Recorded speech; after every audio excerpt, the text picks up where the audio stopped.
Hello, and welcome to a sweet-sounding episode of Cheap and Cheerful. This time, we're looking at 3 games with purchase-worthy soundtracks: Bastion, Dysfunctional Systems, Learning to Manage Chaos, and Braid. The theme may be great music, but that doesn't mean these can't also be great games, and that's absolutely the case with Supergiant Games' debut effort, Bastion. As an isometric third-person action RPG light, it handles its business very well, but where it really shines is all of the aesthetic qualities. The art is vibrant and beautifully hand-drawn, depicting a world with variety and life. The soundtrack is equally as varied, with each location having its own song or two. You know a good soundtrack when you want to listen to it long after playing the game, but beyond that, listening to it makes you want to play the game. Here's a little sample.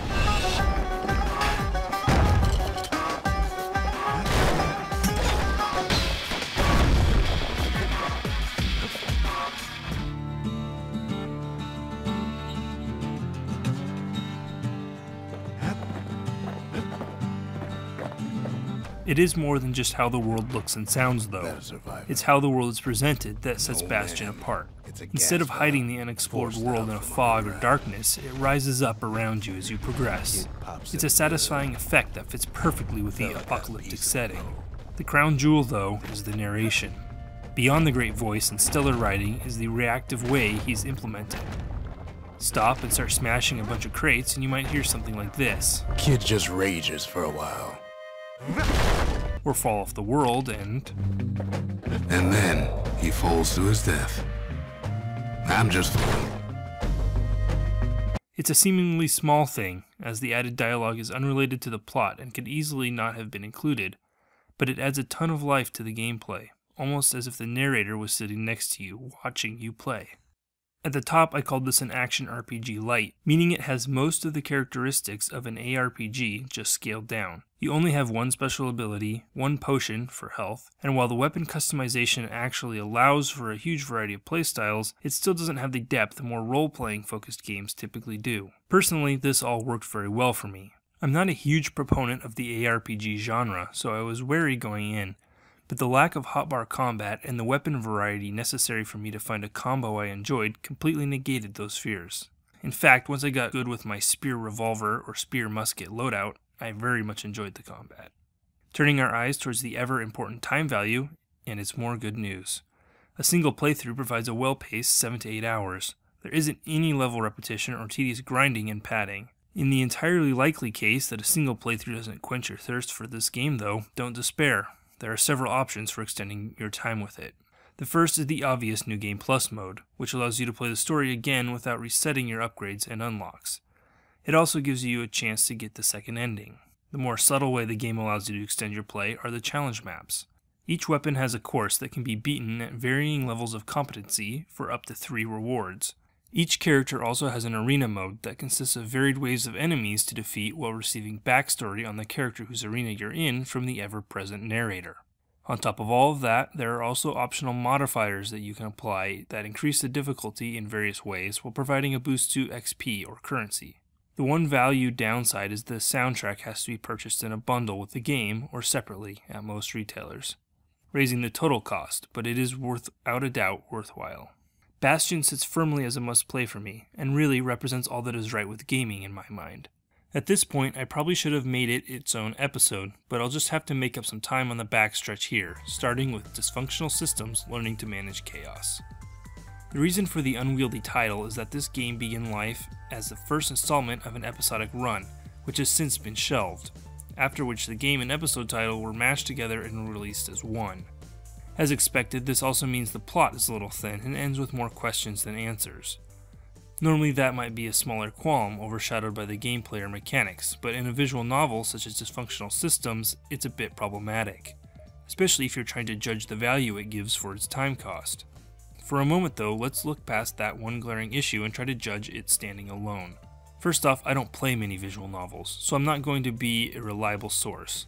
I found the writing to be bearable, no worse than decent, probably even good, but certainly not memorable. I did enjoy what plot and world building there was, enough to be a little disappointed when I learned that there would be no follow-up episodes. There is a little branching in the dialogue, but unfortunately it all ends up in pretty much the same place. Any consequences of your choices appear to be deferred to the now cancelled follow-up episodes. Despite these flaws, there still is one big reason to pick up this game. You guessed it, the soundtrack, and as a bonus, this one is included with your purchase of the game. It's a high-energy blend of piano melodies and electronica that is perfect for putting on while you need to focus on something else. Personally, it's a staple if I have any coding to do. Let's have a little taste.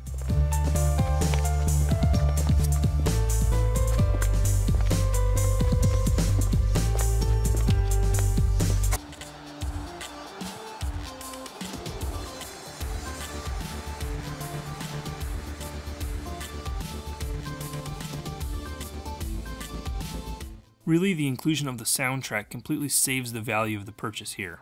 Purely game-wise, it's not worth the couple of hours it takes to beat, but given that you can find it on sale for less than $1, it suddenly becomes great value for a musical album. With the two extremes already covered gameplay-wise, we'll end somewhere in the middle, with Braid. Another darling from the early days of the current indie revolution, it's a puzzle platformer with a twist, time manipulation.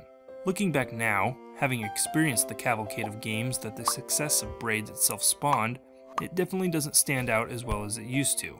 That's not to say it doesn't have its bright spots, one of which is the soundtrack obviously. A well-composed orchestral set that has great variety, level to level, and sounds just as good backwards as it does forwards. I know that's typically a strange point to make, but not so for a game where you can rewind time.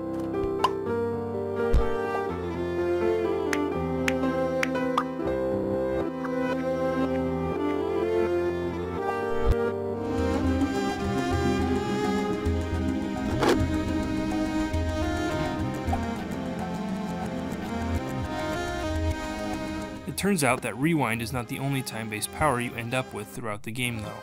This helps keep things interesting and means you're always learning.